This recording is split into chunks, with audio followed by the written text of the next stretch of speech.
तो आइए अब हम बात करते हैं मीरा भाईंदर शहर के भाजपा के मंडल महासचिव से लेकर जिला चुनाव प्रमुख और जिला प्रशिक्षण प्रमुख जैसे महत्वपूर्ण पदों पर कार्य कर चुके प्रसिद्ध समाज सेवक और मीरा भाईंदर शहर के मिशन इम्पॉसिबल फाउंडेशन के अध्यक्ष भगवान कौशिक जी से और जानते हैं कि आजकल जो मीरा भाईंदर शहर में राजनीतिक हालात बने हुए हैं और मीरा भाईंदर शहर में भारतीय जनता पार्टी में जो उथल पुथल मची हुई है, इस संदर्भ में वो क्या राय रखते हैं। तो भगवान कौशिक जी, अभी आपने देखा होगा मीरा भाईंदर शहर में जो भारतीय जनता पार्टी में हालात बने हुए हैं, जो कि घटनाक्रम आप देख ही रहे हैं। अभी नवनियुक्त एडवोकेट रवि व्यास को जिलाध्यक्ष चुना गया है, लेकिन उनके इस नियुक्ति को कुछ लोग नकार रहे हैं, चुनौती दे रहे हैं और कह रहे हैं कि हम उनके जिलाध्यक्ष के नियुक्ति को नहीं मानते। नरेंद्र मेहता जी हैं जो उन्होंने खुलकर ऐलान कर दिया है कि हम उन्हें जिलाध्यक्ष मानने वाले नहीं हैं। क्या कहेंगे इस बारे में? नरेंद्र मेहता जी भाजपा में किसी पद पे नहीं हैं, खुद राजनीति से संन्यास ले चुके हैं, तो भाजपा के किसी भी निर्णय में उनका क्या दखल है मुझे नहीं समझ में आया। और किसी को अध्यक्ष नियुक्त करना, किसी भी पद पे नियुक्त करना, ये पार्टी का काम होता है। तो उसमें किसी को भी किसी तरह का ऐतराज़ है तो पार्टी के प्रदेश अध्यक्ष से, प्रदेश कार्यालय से बात करें। तो जहाँ तक मेहता जी की आपने बात की, उन्होंने खुद घोषणा की वो तो भाजपा में किसी पद पे नहीं है, तो उनका विरोध करना क्या मायने रखता है, क्यों मायने रखता है, ये मुझे समझ में नहीं आ रहा। लेकिन उन्होंने एक तरह से देखा कि 40 से ज़्यादा नगर सेवकों को साथ लेके गए और कई पदाधिकारियों को लेके गए और वहाँ पर एक तरह से प्रदेश कार्यालय में शक्ति प्रदर्शन किया और उन्होंने इस नियुक्ति का विरोध जताया। तो क्या ये आपके नज़र में इसे क्या कहेंगे? नहीं, मैं इससे पहले एक और बात करूँगा। अगर भाजपा प्रदेश अध्यक्ष ने या एक व्यक्ति अध्यक्ष को नियुक्त नहीं करता है, 5-6 लोगों का एक समिति होती है, वो डिसाइड करके अध्यक्ष नियुक्त किया, तो इनको ऐतराज़ क्यों हुआ? किसी ज़माने में जब नरेंद्र मेहता जी को अध्यक्ष बनाया गया था, तब तो ये भाजपा के एक सिंपल 5 रुपए के सदस्य तक नहीं थे। रवि व्यास की नियुक्ति पे जो प्रश्न उठा रहे हैं, रवि व्यास को पार्टी में कौन लाया? मेहता जी लाए होंगे।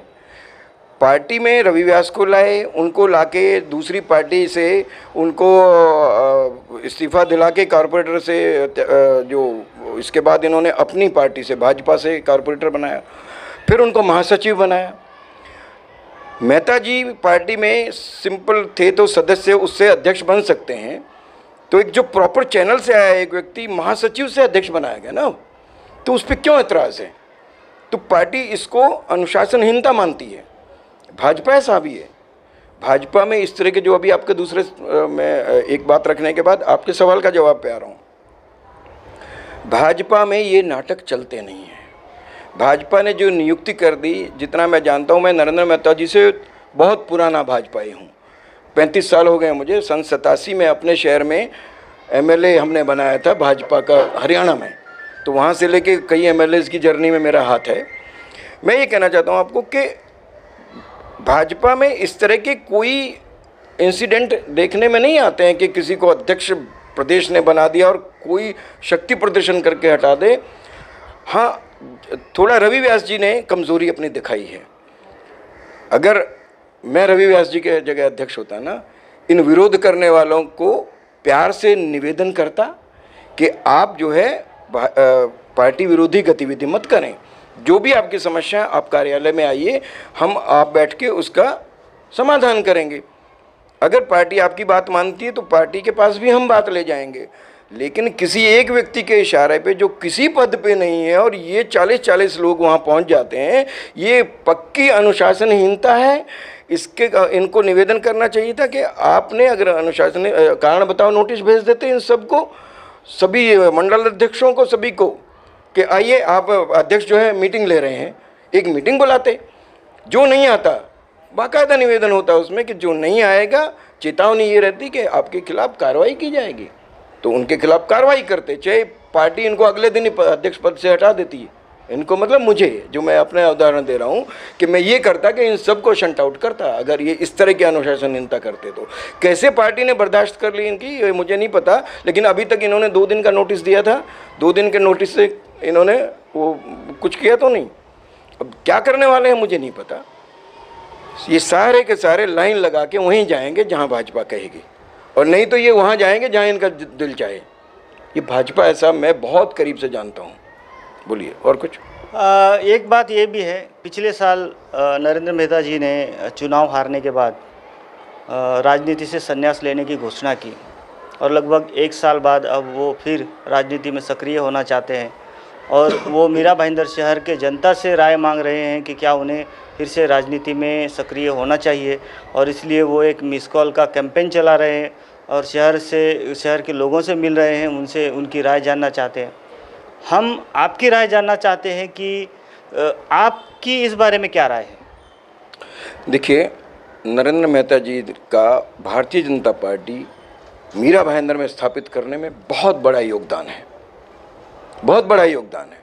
हम जैसे लोगों को उन्होंने ढूंढ निकाला यहाँ। हम यहाँ भाजपा हम देखते नहीं थे, तो अपने गांव से आने के बाद भाजपा में हमने काम ही नहीं किया, यहाँ थी नहीं भाजपा। लेकिन कुछ लोग थे जो लगे हुए, उनको नकारा नहीं जा सकता। बहुत सारे लोग यहाँ भाजपा के, लेकिन भाजपा का एक समय आया और उस समय में अचानक नरेंद्र मेहता जी का अवतरण हुआ और उन्होंने इस मौके को बड़ा अच्छे ढंग से लिया। हम जैसे कुछ लोग नए मिले, उनमें ऊर्जा भरी, व्यक्ति में नेतृत्व का कमाल देख के ही हम जैसे लोग उनके साथ जुड़े थे। साहब उनसे तो हम बहुत बड़े हैं उम्र में, लेकिन अफसोस की बात यह है कि हमको लगता था कि वो भाजपा को बड़ा कर रहे हैं, वो भाजपा को अपने व्यवसाय के लिए, अपने व्यापार के लिए तैयार कर रहे थे। ये बाद में हमको एहसास होने लगा, और भाजपा को उन्होंने एक अपने व्यवसाय का साधन बना के एक बड़ी कंपनी, प्राइवेट लिमिटेड कंपनी जैसा मुझे लगने लगा। मैं अपनी बात कर रहा हूँ, बाकी लोग अपनी बताएं।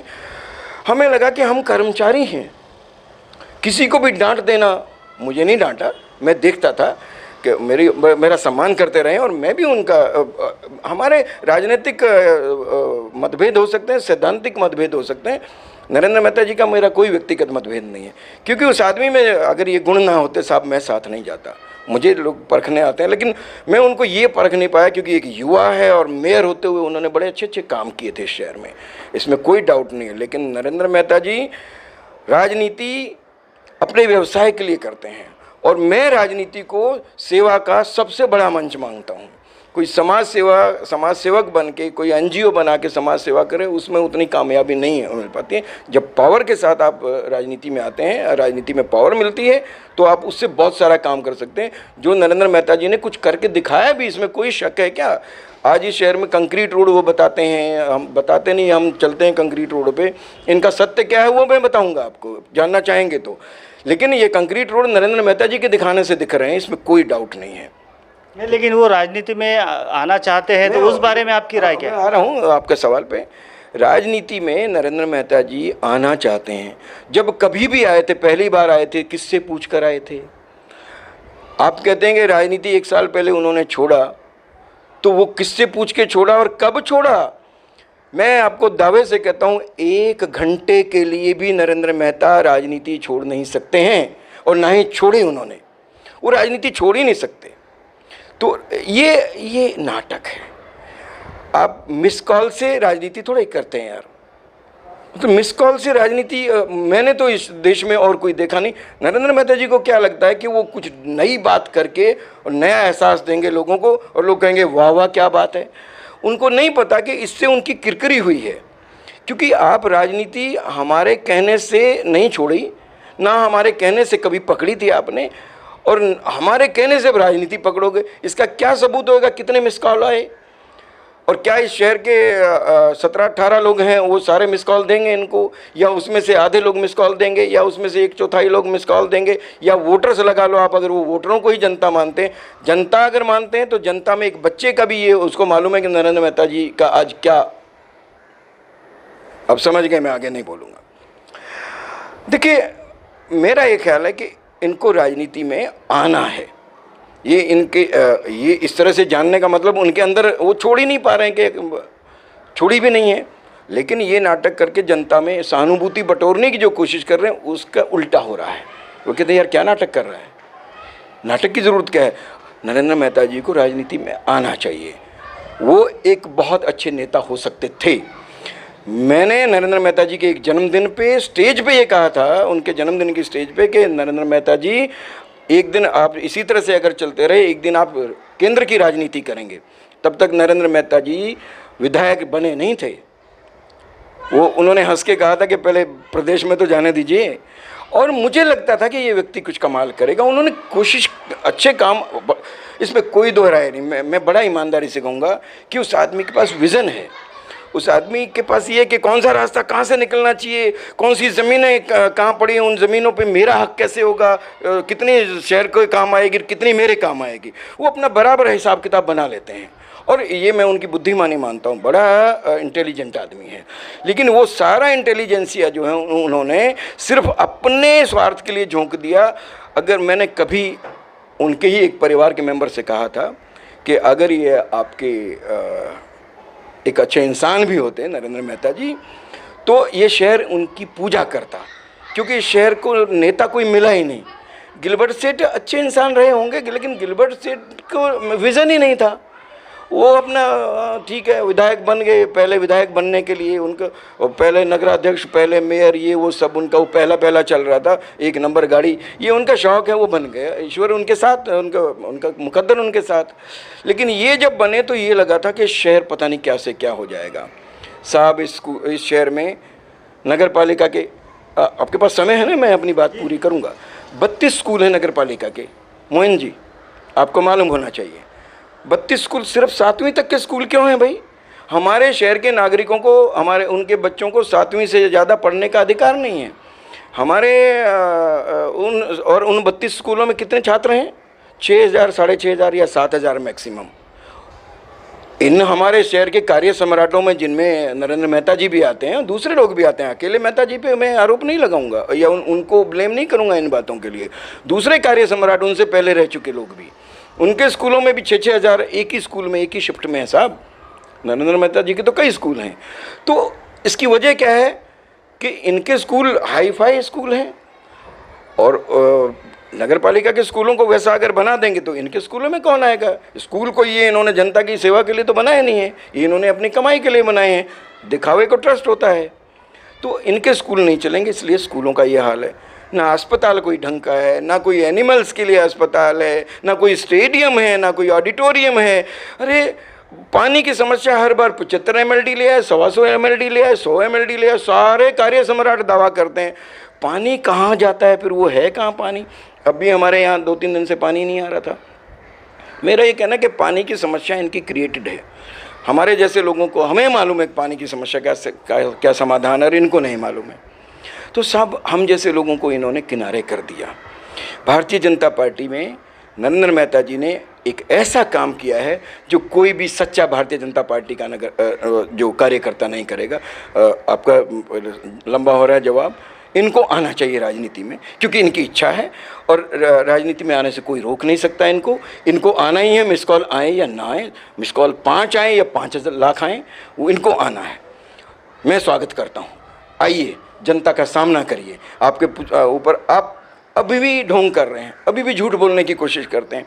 इन्होंने मेट्रो पे कहा कि मेट्रो हम लाए। मेट्रो लाने में मेहता जी का कोई योगदान नहीं है। मोहन जी, आप जानते हैं इनका कोई योगदान नहीं है। शहर के 8-10 संगठनों ने मिलके एक नागरिक अधिकार मंच नाम का अम्ब्रेला ऑर्गेनाइजेशन बनाया। उसके नीचे हमारा मिशन इम्पॉसिबल, जलधारा भरत मिश्रा जी, सुशील मिश्रा उनके भाई, और राकेश सरावगी जी, जियों की आवाज़, और इम्तियाज़ एक हैं हमारे दोस्त, बड़े बहुत अच्छे नागरिक हैं, वो पत्रकार हैं बड़े, और पंकज सिन्हा एक होते थे हमारे साथ, और काफ़ी लोग, और मुझे नाम इतने याद नहीं आ रहे हैं, और हृदय सिंह एक हमारे साथी। इन सब लोगों ने मिलके, उसमें मेरा भी एक अंशदान है, तो हम सब लोगों ने मिलके एक जन संग्राम नाम से एक संगठन बना था, वो कुछ दिन के लिए, वो लोग भी भारी भीड़ लेके आए थे। सब लोगों ने मिलके शहर में आंदोलन किया, हस्ताक्षर अभियान किया, और इसके पंडालों में, नवरात्र थे उन दोनों, एक एक पंडाल में जाके लोगों का समर्थन लिया और लोग हमारे साथ गए। एक पंडाल में जाके खुद मेहता जी को बोलना पड़ा, नागरिक अधिकार मंच अपना वहाँ बैनर लेके खड़े थे, हम वहाँ मेहता जी आ गए। तो उसमें मेहता जी ने कहा आपको अब आंदोलन करने की ज़रूरत नहीं है, ये तो 6 महीने से पहले से ही काम चल रहा है। 6 महीने पहले से काम चल रहा है, हम 6 महीने पहले 3 महीने पहले आपसे मिले, हम इनसे मिले लेटर लेके कि आप मेहता जी इसके मेट्रो के लिए कोशिश करो। बोलते मेट्रो हमारा विषय ही नहीं है। अरे मैंने कहा क्या बात कर रहे हो आप, अभी भी नगर सेवक हैं, MLA भी हैं, आप जो है सदन में महासभा में आप प्रस्ताव लाओ, ये एजेंडा लेके आइए आप कि प्रदेश को ये रिक्वेस्ट भेजी जाए, यहाँ की जनता की डिमांड है, आप हमारा एजेंडा ये डालिए और प्रदेश को भेजिए कि जनता की डिमांड पे हम आपसे मांग कर रहे हैं, आप ये डिमांड हमारी पूरी करिए, बाद में प्रदेश जो करेगा वो करेगा। तो उन्होंने कहा ये हमारा विषय नहीं है, हम ये विषय ले ही नहीं सकते महानगर पालिका में। ये नरेंद्र मेहता जी मुझे नकारें, उनको जो हमने लेटर दिया वो लेटर हम बताएंगे आपको, उनका सिग्नेचर किया हुआ। तब फिर हम महापौर के पास गए। उन दिनों महापौर जो है, ये महापौर के गुरु ये थे उन दिनों, महापौर कौन, गीता जैन। गीता जैन जी ने हमें हमारा लेटर लिया, अगर हम कोशिश करेंगे और करेंगे। उसके बाद मैंने फ़ोन पे लेटर लिया सारा, बड़े हमारा आवभगत की, और उसके बाद बोली कि ठीक है हम इस पर हम एजेंडे में डलवाती हूँ ये। बाद में मैंने फ़ोन किया, बात की, तो कौशिक जी वो कैसे होगा, वो तो हमारा विषय ही नहीं है। मैंने कहा गुरु जी का फ़ोन आ गया क्या आपको, आपका विषय कैसे नहीं है? इस शहर की जनता, इस शहर के नागरिक महापौर से, और आप ही को हक है वो, आप जो चाहे एजेंडा डाल सकते हैं, कोई रोक नहीं सकता। आप ये एजेंडा डालिए, नहीं तो आपको भारी मुसीबत झेलनी पड़ेगी। हमने साहब, हमें पता था ये एजेंडा नहीं डाल पाएंगे जब गुरुदेव कह रहे हैं, तो हमने 95 नगर सेवकों को लेटर दिए कि आप ये एजेंडा डलवाइए, नहीं तो हम आप लोगों को जूतों की माला से नवाजेंगे। और अगली बार नो मेट्रो नो वोट का नारा मैंने दिया था, नो मेट्रो नो वोट, ध्यान रखिएगा। 2017 करीब आ रहा है, उनके पाँव के नीचे की ज़मीन खिसक नहीं थी साहब। कितना बड़ा ग्रुप था हमारा उन दिनों। भरत मिश्रा जी बड़े अच्छे पत्रकार हुआ करते हैं, बाद में भाजपा में वो मेहता जी को ही ज्वाइन कर लिया उन्होंने, तो नहीं वो कहते हैं भाजपा ज्वाइन कर लिया, सॉरी जो भी है। तो उन्होंने मतलब हम सब लोगों ने मिल के बड़ा अच्छा एक माहौल बनाया। हम MMRDA के वाइस चेयरमैन से मिले साहब, हम मुख्यमंत्री से मिले जो कि चेयरमैन होते हैं MMRDA के, आपको मालूम है। उन्होंने आश्वासन दिया नहीं। मैंने कहा दहीसर तक आप ले आए साहब, हमारे बच्चे कहाँ जाएंगे, वो जो स्कूलों कॉलेजों में पढ़ते हैं, कितनी डेथ होती हैं, आप वो निकाल के देख लीजिए, ट्रेनों से गिर के। सबसे ज़्यादा अगर एक्सीडेंट्स हुए मीरा भाईंदर के बच्चों के होते हैं। तो मुख्यमंत्री साहब ने और उन्होंने बहुत ध्यान से, मैं आपको फ़ोटो शेयर कर सकता हूँ चाहेंगे तो साहब, उन्होंने हमारी बात पे, और भारतीय जनता पार्टी की सरकार थी, साथ में शिवसेना, और उसमें प्रताप सरनाइक जी ने कहा कि हम मेट्रो लाए, उन्होंने कहा हम मेट्रो लाए, तो वही ला सकते हैं ना मेट्रो अधिकार। अभी मैंने ये आप जहांगीर कॉम्प्लेक्स पे बैठे हैं, इसका कभी मैंने रोड बनाया था, मेरे पास लेटर है, खाम्बित साहब को मैंने लेटर दिया था, खाम्बित साहब ने मुझे लेटर दिया कि ये आपके अनुमोदन पे हमने ये रोड पास कर दिया है। और जब रोड बनने लगा तो स्वर्गीय वंदना चक्र जी यहाँ कुर्सी बिछा के बैठ गई नारियल फोड़ने के, मैंने बनाया, क्योंकि वो प्रतिनिधि हैं सरकारी इलेक्टेड, उनको वो हक जताने का पूरा वो है। लेकिन हमारा मकसद होता है रोड बन गया ना भाई, तो वही है कि मेट्रो आ गई, हमारा मकसद होता है मेट्रो आ गई। श्रेय उसका कोई भी ले, मेहता जी भी लें और गीता जी भी लें और सरनाइक जी भी लें, विचारे जी भी लें, सब लें, सबको श्रेय हमें नहीं है बस, क्योंकि हम बैनर नहीं लगा सकते थे साहब।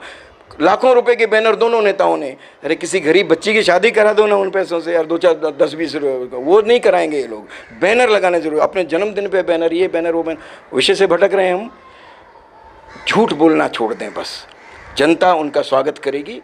जनता को ये कहें कि जो मुझसे जो भी अभी भी जनता को धमका रहे हैं वो, उनके आपने सुने होंगे लाइव, उसमें ये कि आप लोगों ने गलती करी मुझे हरा के, जनता ने आपको मिस कॉल दे दी, अब आपको सोचना है। लेकिन कोई भी राजनीतिज्ञ एक बार हारने से राजनीति छोड़ने का कोई मतलब नहीं होता है। मेहता जी, मैं आपसे रिक्वेस्ट करता हूँ, मेरा निवेदन है, आप बिल्कुल अभय होकर राजनीति में आइए। ये जनता आपको, जो आपके चाहने वाले होंगे आपको आपके साथ हो जाएंगे, जो औरों को चाहने वाले हों उनके साथ हो जाएंगे, जिनकी जो पसंद वो अपना अपना ले। तो आप लेकिन ये नाटक करेंगे ना तो लोगों में आपकी किरकिरी हो रही है, आपको बुरा लग रहा है कि मेरे जैसा आदमी ये बोल रहा है। नाटक मत करिए, आप बिल्कुल एक बिल्कुल जैसे वास्तविक रियल व्यक्ति बन के सामने आइए। हमसे जो भूल हुई मैं वो पीछे छोड़ता हूँ। केजरीवाल बन जाओ ना।